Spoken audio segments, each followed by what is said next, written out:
komunikasi profesional kerap kali menjadi suatu rintangan.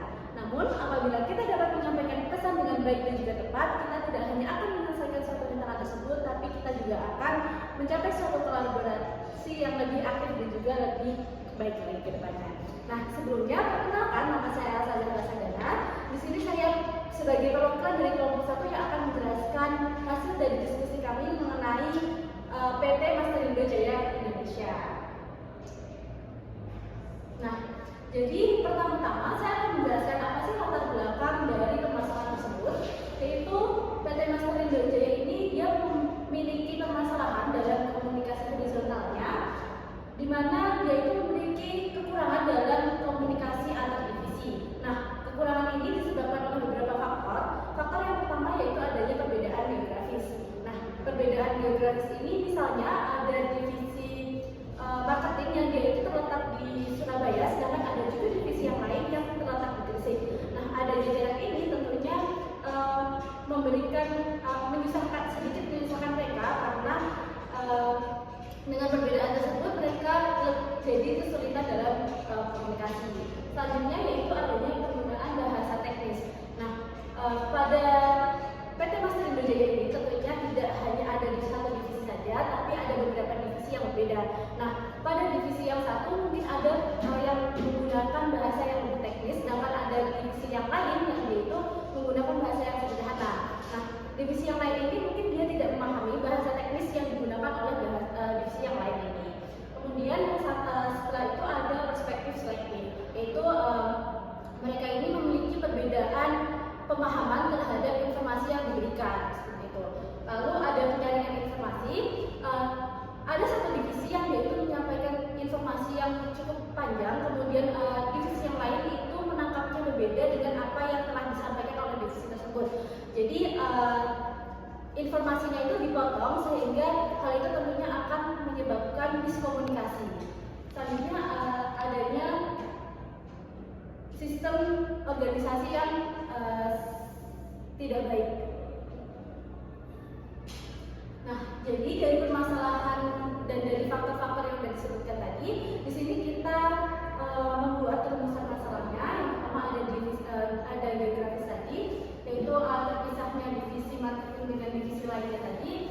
Dari hal-hal tersebut terjadi miskomunikasi dengan divisi yang lain dan informasi itu tidak dapat disampaikan dengan baik.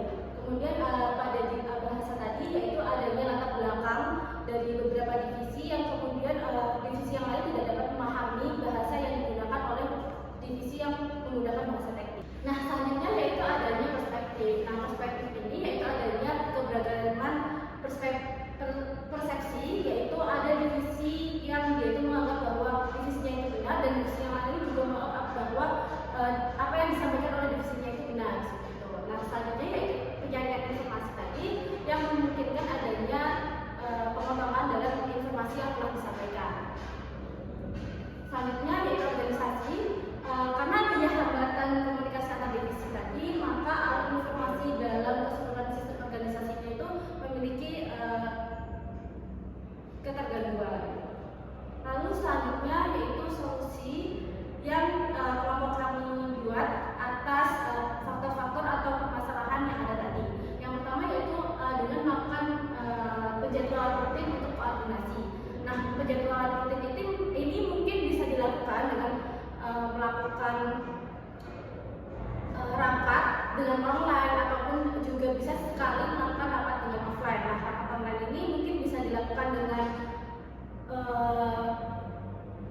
video call ataupun bisa juga dilakukan dengan Google Meet. Kemudian selanjutnya kita juga memberikan solusi untuk melakukan audit dan evaluasi secara berkala.